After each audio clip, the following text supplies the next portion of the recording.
예레미야 4장 1절로 4절 말씀까지입니다. 여호와께서 이르시되 이스라엘아 내가 돌아오려거든 내게로 돌아오라. 내가 만일 나의 목전에서 가증한 것을 버리고 내가 흔들리지 아니하며 진실과 공의와 정의와 공의로 여호와의 삶을 두고 맹세하면 나라들이 나로 말미암아 스스로 복을 빌며 나로 말미암아 자랑하리라. 여호와께서 유다와 예루살렘 사람에게 이와 같이 이르노라. 너희 묵은 땅을 갈고 가시덤불에 파종하지 말라. 유다인과 예루살렘 주민들아 너희는 스스로 할례를 행하여 너희 마음 가죽을 베고 나 여호와께 속하라. 그리하지 아니하면 너희 악행으로 말미암아 나의 분노가 불같이 일어나 사르리니 그것을 끌 자가 없으리라. 아멘. 저는 다음 주일이 기대가 됩니다. 우리 교회는 예배를 포기하지 않고 지속적으로 드려왔지만은 이제 다음 주일부터는 정상적으로 차량도 운행하고 두세 달 동안 뵙지 못했던 교우들의 얼굴을 생각하니까 기대가 되고 마음이 부풀어지는 거예요. 한 번은 우리 아내가 그런 말을 여보 그 사람 이름이 뭐지요? 그러는데 문득 생각이 안 떠올라요. 이러다가 우리 성도들이 이름도 잊어버리겠구나. 그런 명단을 쭉 놓고서 한 사람 한 사람 불러가며 제가 그 한 사람 한 사람 성도들의 이름을 기억하고 마음속으로 묵상하며 기도한 적이 있었습니다. 이번 코로나가 우리에게 준 영향은 엄청난 아픔과 고통이었습니다. 말로 다 표현할 수 없습니다.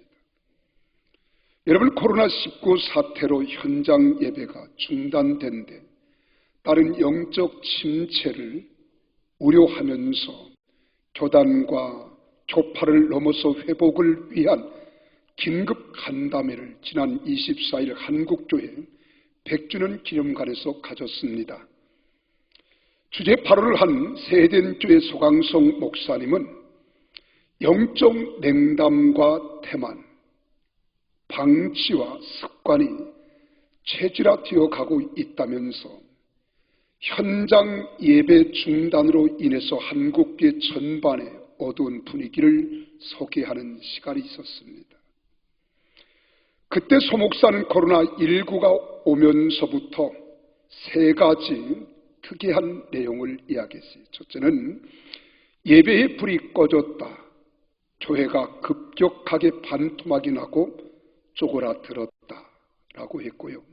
두 번째로는 예배에 대한 각오가 태만하고 냉담한 사고로 굳어지고 심지어 목회자들도 예배를 드릴 수 없는 것을 당연하게 생각한다. 우리 시대의 일그러진 자화상이라고 했습니다.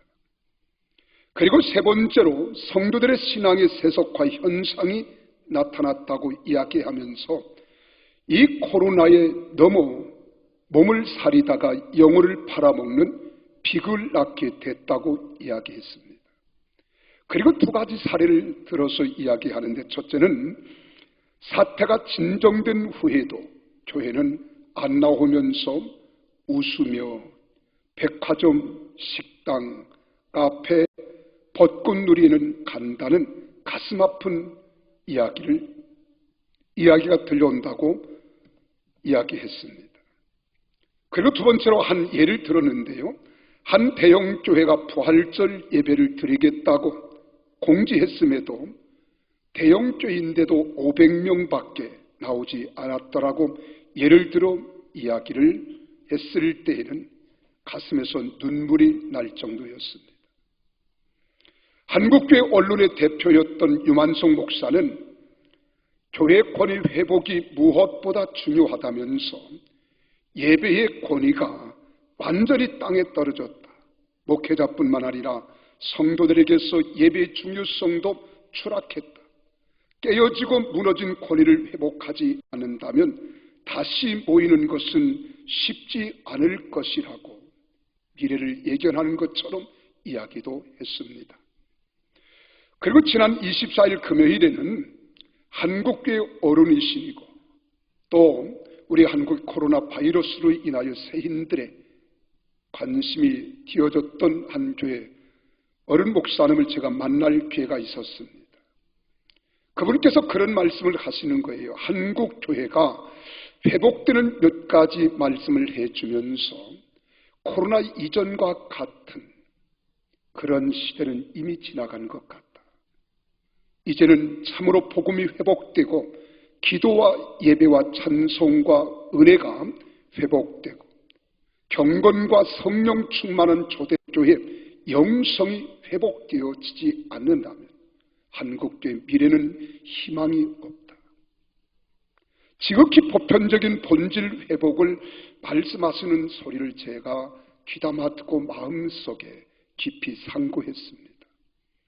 그러면서 그분께서 하시는 말씀이 이것이 회복되는 데는 좋게 1년 내지 2년은 걸려야 된다고 말씀을 하시는 데에는 참으로 마음이 안타까웠습니다. 2, 3개월에 무너진 이 예배의 형태, 모습이 1년 내지 2년 이상 걸린다고 할 때에는 아연칠색했어요. 그리고 가슴이 먹먹하면서 무서운 마음을 갖게 이르렀습니다. 그리고 마음은 무거웠어요. 그 마음을 돌이키기가 쉽지는 않았습니다. 여러분, 비단 교회뿐만 그렇지는 않습니다. 가정도 사회도 여러분 직장도 사업도 국가도 총체적으로 어려움을 겪고 있는 것만은 사실입니다.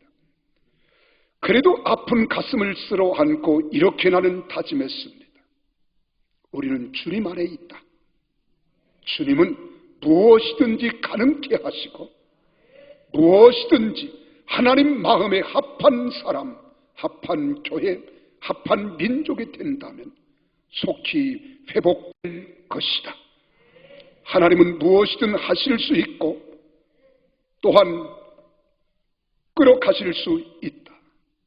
우리는 주저앉지 말고 일어나자, 회복하자. 아니, 회복은 반드시 된다는 이런 마음의 각오와 다짐을 몇 번 주먹을 불끈 쥐면서 저는 마음에 다짐했습니다. 예수님께서도 마가복음 9장 23절에서 그렇게 말씀하시잖아요. 할 수 있거들이 무슨 말이냐. 믿는 자에게는 능히 하지 못할 일이 없느니라고 말씀했습니다. 여러분, 또한 빌립보서 4장 13절에서 바울 사도도 그런 많은 고난과 고통과 역경을 겪었던 사람이지만은 그는 이렇게 말합니다. 나에게 능력 주시는 자 안에서 나는 모든 것을 할 수 있다는 거예요. 그렇습니다. 예수 그리스도 안에서는 불가능한 것이 가능하고 안 되는 것이 되게 해주시며 설령 막혔다 할지라도 열어주시고 묶였다 할지라도 풀어주시는 전능자 하나님이 우리 하나님이신 줄 믿으시기를 바랍니다. 예수님께서는 누가복음 4장 18절 19절에서 구약 성경을 인용하며 이렇게 말씀하고 있습니다. 주님의 성령이 내게 임하셨으니 이는 가난한 자에게 복음을 전하게 하시려고 내게 기름을 부으시고 나를 보내사 포로된 자에게 자유를, 눈먼 자에게 다시 보게 함을 전파하며 눌린 자를 자유롭게 하고 또한 주의 은혜의 해를 전파하게 하려 하심이라 하였더라고 말씀하셨습니다. 그렇다면 이런 위기에서 교회가 회복되고 가정과 직장과 사업, 사회가, 국가가 살아나려면 어떻게 해야 할까? 나는 영적인 세계는 공식이라고 이렇게 말하고 싶습니다. 요한 3서 2절에 우리 주님께서 요한을 통하여 그렇게 말씀하시잖아요.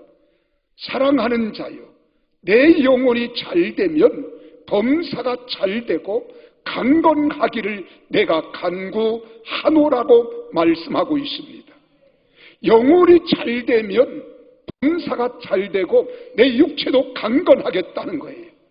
이 말씀을 이렇게 생각해 보세요. 사람들은 영혼의 존재감에 대해서 별로 그리 중요하게 생각하지 않습니다. 내 성경은 말합니다. 영혼만 잘 되면 범사도 잘 되고 강건하게 된다는 거예요.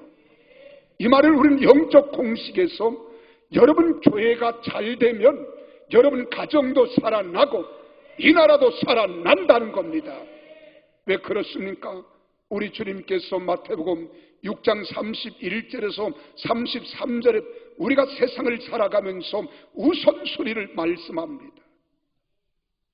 너희가 무엇을 먹을까, 무엇을 마실까, 무엇을 입을까 염려하지 말라는 거예요. 이는 다 하나님을 알지 못하는 이방인들이 염려하고 근심하고 걱정하는 것이지, 우리 믿는 사람들은 그런 일 때문에 염려하거나 근심하거나 걱정할 이유가 없다는 겁니다. 우리 주님께서 공식을 말씀합니다. 먼저 우선순위를 말씀합니다. 그의 나라와 그의 의를 구하라. 그리하면 이 모든 것을 너희에게 더해 주시겠다는 거예요. 그런데 우리는 그렇지 않습니다. 어떻게 하면 무엇을 먹고 무엇을 입고 어떻게 생활할까, 이를 먼저 우선순위에 두고 염려하고 근심하고 걱정하는데, 우리 주님은 그런 것은 염려할 일이 아니다, 근심할 일이 아니다. 너희가 먼저 생각할 일은 그의 나라와 그의 의를 구하면 이 모든 것을 너에게 도하여 주시겠다는 약속입니다. 오늘 저는 그 공식에 빗대어서 이렇게 말하고 싶습니다. 교회가 회복되면 가정도 나라도 산다는 거예요. 이게 영적인 공식입니다. 그렇게 해서 오늘 본문 말씀에서 세 가지로 우리에게 말씀하고 있는데, 그 첫째는 모든 가증한 것을 버리고 여호와께로 돌아오라는 거예요. 가증한 것을 버리고 부도덕한 것을 버리고 죄성을 버리고 어둠의 권세를 버리고 주님께로 돌아오라. 그리하면 되겠다고 약속하는 것입니다. 여러분, 최근 2개월여 사이에 코로나로 엄청난 인명 피해는 물론 경제적으로, 문화적으로, 삶의 방식까지 뒤흔들어 놓고 있습니다. 뿐만 아닙니다. 정치적으로, 군사적으로 한국의 정세, 북한의 인권 유린당하는 동포들을 바라보면서 폭정 속에 고통당하는 모습에 조금도 공부를 느끼지 못한다면 이것 또한 가증한 것이 아닐까, 이렇게 생각하는 거예요. 여러분, 요즘 보십시오. 이제는 어른들하고 인사하기가 얼마나 민망스러운지 몰라요. 애고 어른이고 주먹질을 해야 합니다. 만나면 주먹을 해놓고 주먹질해요. 그리고 연세가 많으신 어른들에게 죄송합니다. 어떻게 이렇게까지밖에 할 수가 없겠네요. 괜찮네. 서로 피부를 접촉할 수 있는 것도 얼마나 감사한가. 또 이제는 힘이라도 겨루는 듯이요, 우리는 툭 하고 어깨를 갖다 팔꿈치를 믿습니다. 그것도 우습더라고요. 제가 그랬더니 어느 목사님이, 아니에요, 이것도 힘이 가해지고 그래도 서로 함께 몸을 접촉하며 부딪힌다는 게 얼마나 좋습니까? 우리가 상상할 수 없었던 문화들로 만들어져 가고 있습니다. 세상은 이렇게 변화되고 있습니다. 그러면서도 우리 주변, 우리 이웃나라, 우리 동족, 우리 생각해 보자는 거예요. 가증이 무엇입니까? 여러분, 북한 동포들을 우리가 운운하면서 그들의 처참한 인권 상황을 외면하고 빼앗긴 신앙의 자유에 대해서 무감각하다면 이 또한 우리는 가증한 삶을 살아가고 있다는 것입니다. 여러분, 공산주의가 무엇입니까? 우상을 버리고 여호와께로 대적하는 겁니다.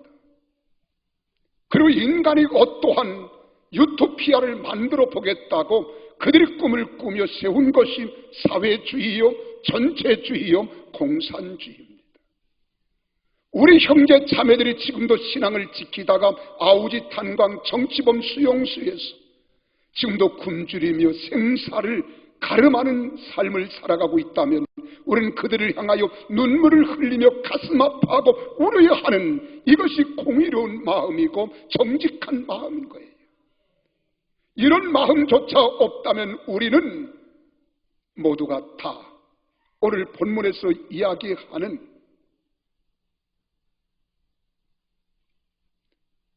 범죄자들입니다.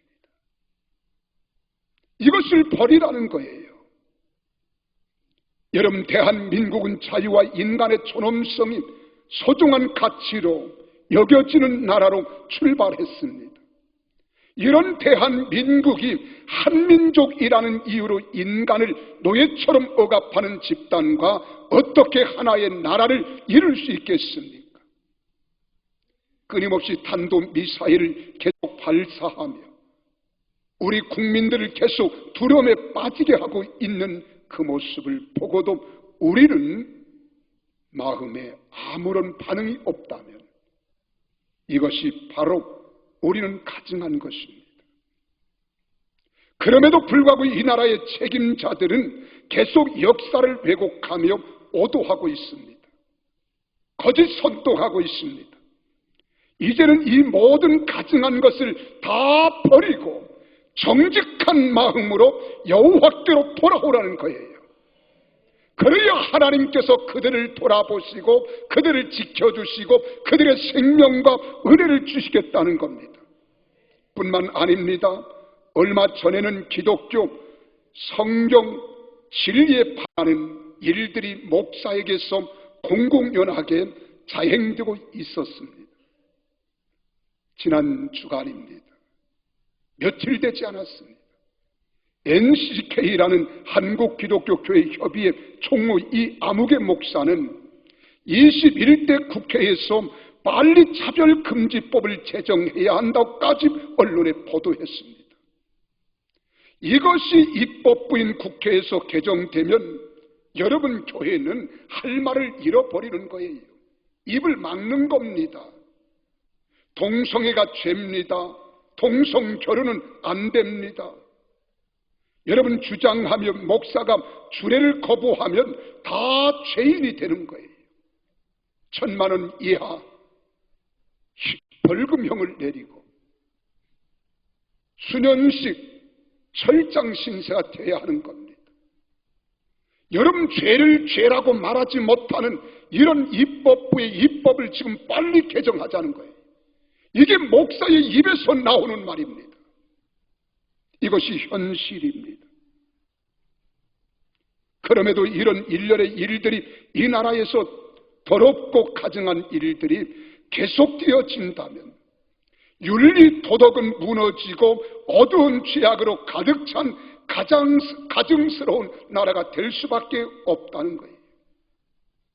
이제는 모든 가증한 것을 버리라는 거예요.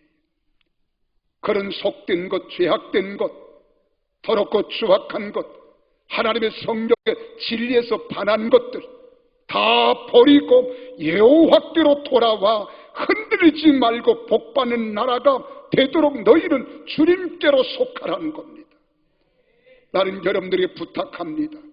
아무리 세상이 타협과 합리주의로 죄악과 더불어 균형을 이루며 살아가려고 한다 할지라도 우리는 진리를 쫓아 진리 말씀 아래 살아가야 이것이 신앙인이고 하나님 백성이고 하나님 나라의 권속이며 하나님 나라의 시민인 줄로 믿으시기를 바랍니다.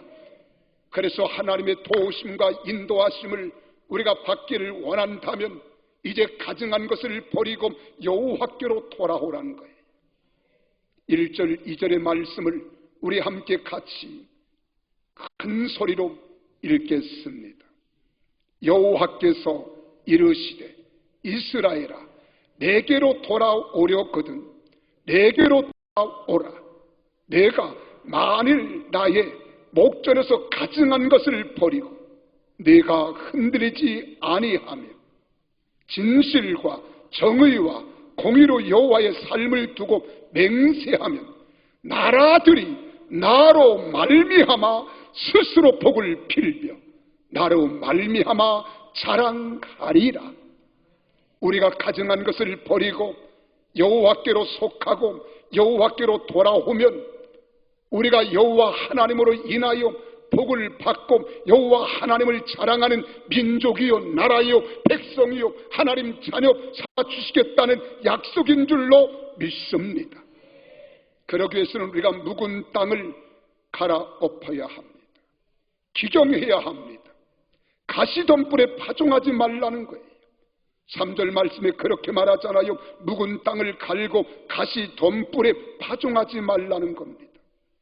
에레미야 선지자는 유다와 예루살렘은 묵은 땅을 갈고 가시덤불에 파종하지 말라는 것입니다.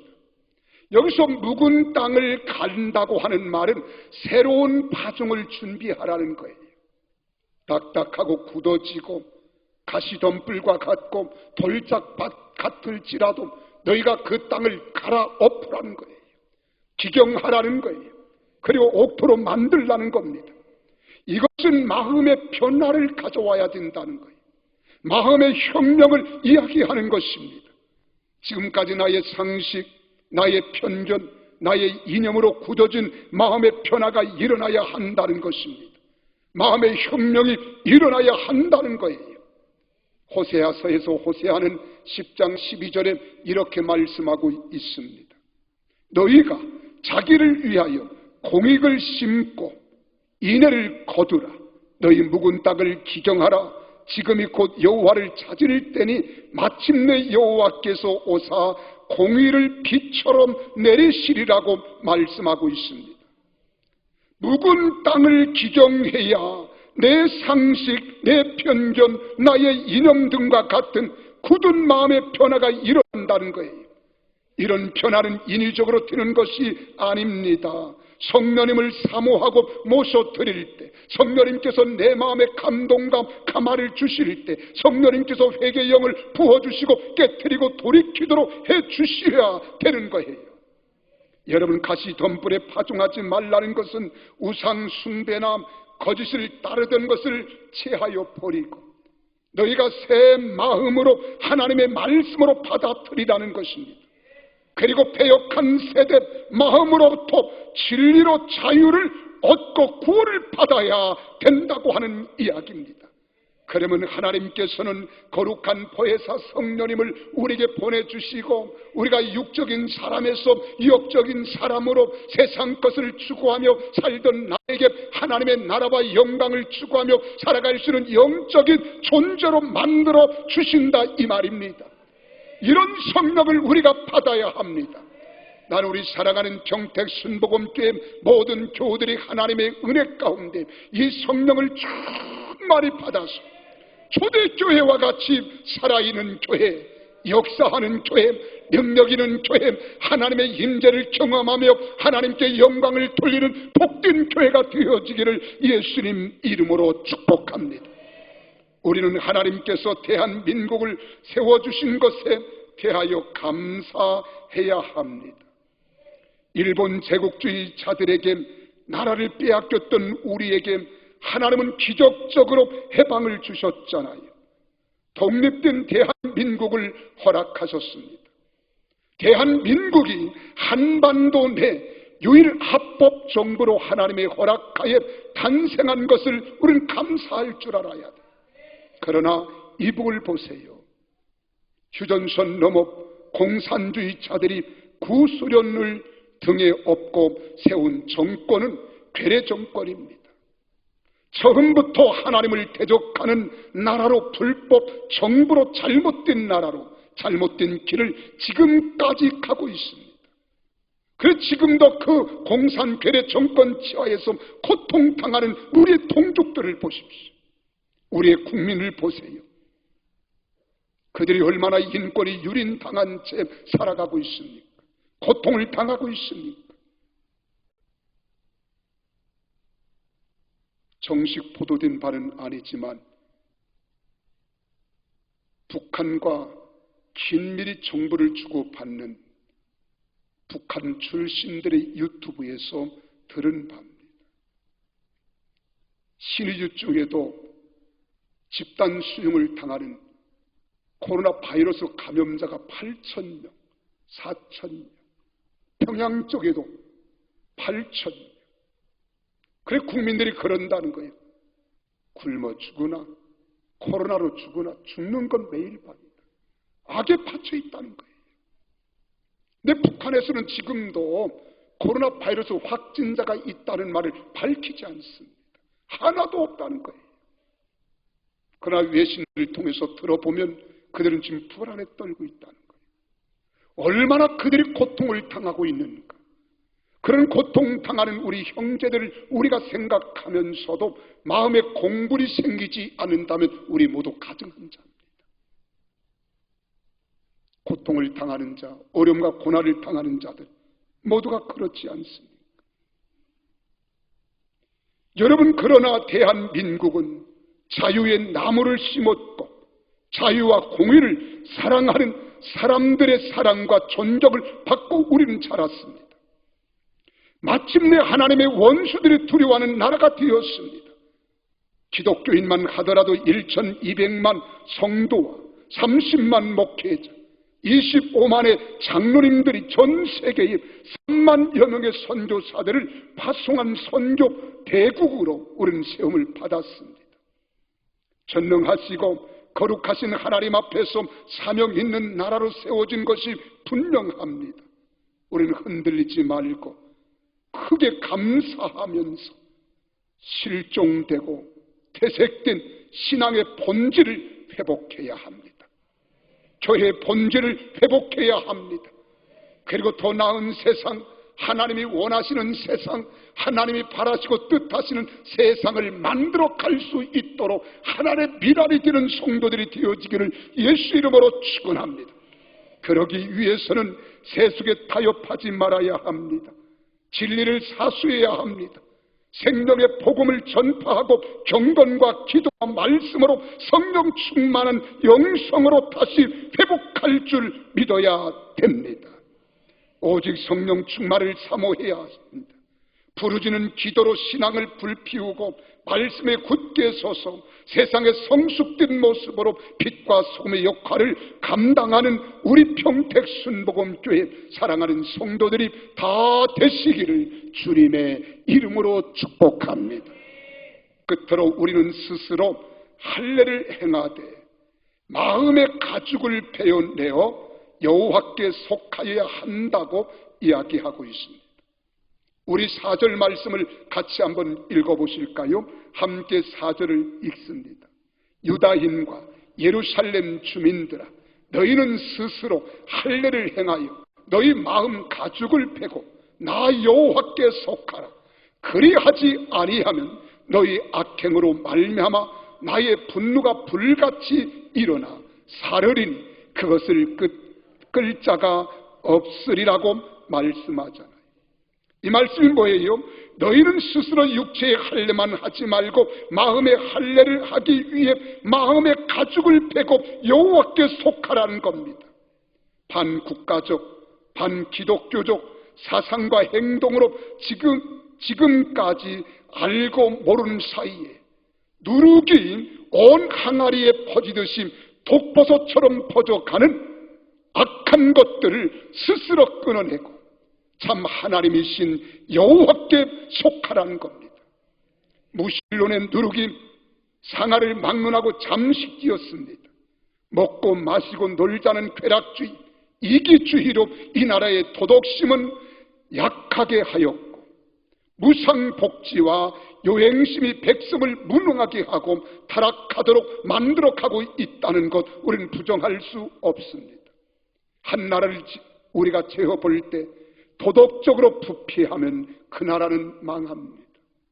요행심으로 게으른 나라가 되게 하면 망하게 되어 있습니다. 그럼 우리가 주의할 것은 무상으로 준다는 게 다 좋다고, 받을 때는 좋다고 여러분 받아 먹지 말라는 거예요. 아니 목사님 주는데 안 받아 먹어요? 받아 먹을 수 있지요. 이런데 길들여지지 말라는 겁니다. 나도 모르게 그런 사이에 요행심을 우리는 갖게 되어지면 나 스스로가 내 자아를 무너뜨리는 겁니다. 부지런함과 창의력과 책임감보다는 게으름과 나태함과 의타심이 생겨나는 거예요. 의지심이 생겨나는 거예요. 지금 우리 시에서도 도에서도 주고 있잖아요. 10만 원, 10만 원, 어디는 15만 원, 20만 원, 이제 4인 가족으로 인해서 1인당 100만 원씩. 얼마나 좋아요. 그거 싫어할 사람 없습니다. 심지어 노인들에게도요, 여러분 우리가 주는 거 싫어할 사람 없어요. 어른들이 그렇게 말씀한답니다. 자식들도 안 주는 용돈 나라에서 기십만 원씩 주니 자식들보다 낫다고. 물론 필요한 사람에게는 꼭 필요에 의해서 우리가 정부가 해야지. 그러나 무상으로 모든 분별 없이 하는 것은 잘못된 겁니다. 여러분 우리가 다 먹고 하는 것 좋다고 하지만은 여러분 그것 때문에 좋아하기도 할 수는 있겠습니다. 그러나 그것이 삶의 보탬이 되어지고 생활에 도움이 된다면 얼마든지 해야지. 그러나 우리는 그러지 않음에도 내가 좀 더 노력하고 힘쓰고 참고 인내하고 견딜 수 있으면 여러분 의지하지 마세요. 다 여러분 자녀들의 세금으로 나가는 거고 우리의 세금으로 나가는 겁니다. 정부는 인심 쓰는 겁니다.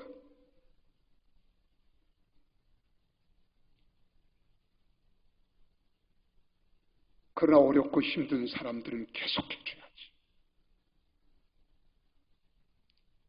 그런데 우리는 요행심을 갖게 함으로 혹여나 내 마음의 게으름, 나태, 태만, 정신적 의존심을 갖게 하고 있다면 이건 나라가 망하는 거예요. 우리는 정신 차려야 합니다. 도덕이 무너질 대로 무너졌습니다.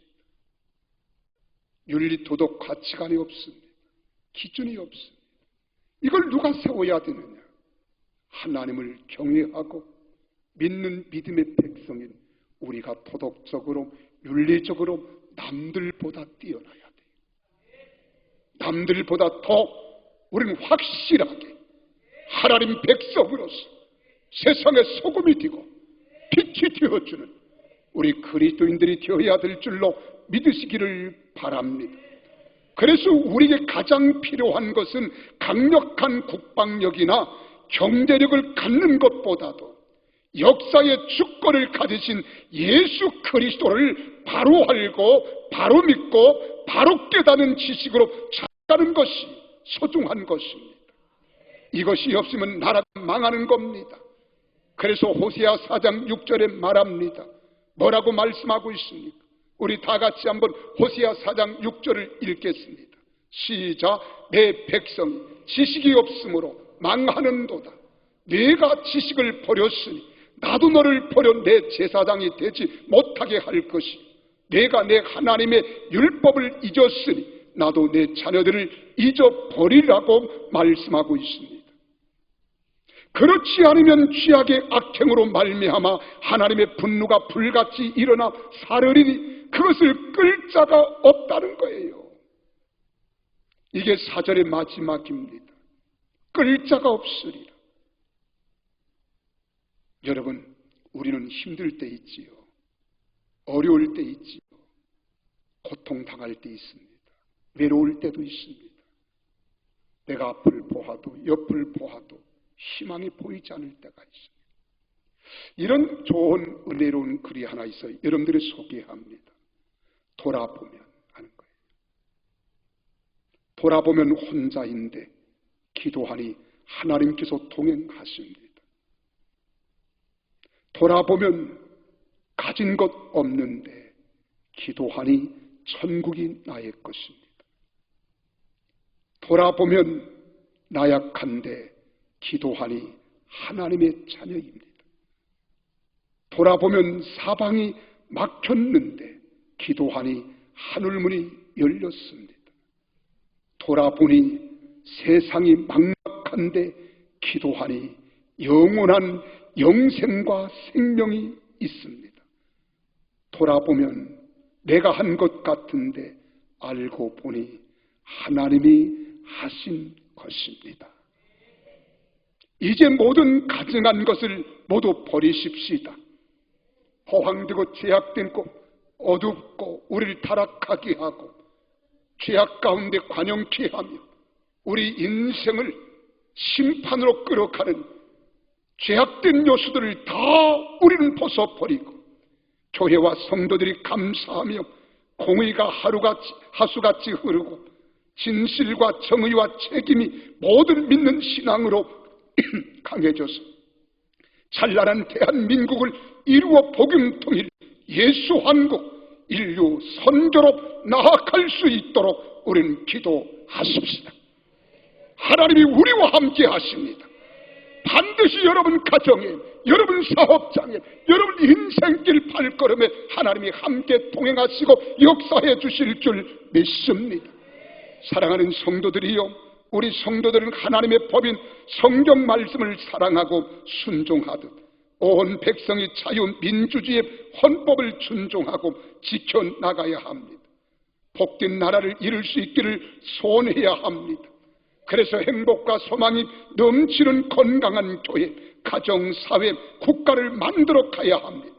그리고 우리 교회는 1, 2, 3 세계 비전을 이루어서 교회를 바로 세우고 나라를 바로 세우며 통일의 축복을 받는 민족으로 만들어 가도록 하나님의 미랄들이 되시기를 주의 이름으로 축복합니다.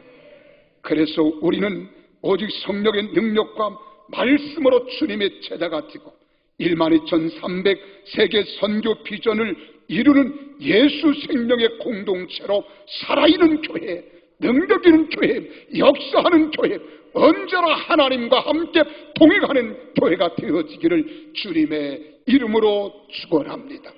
기도하겠습니다.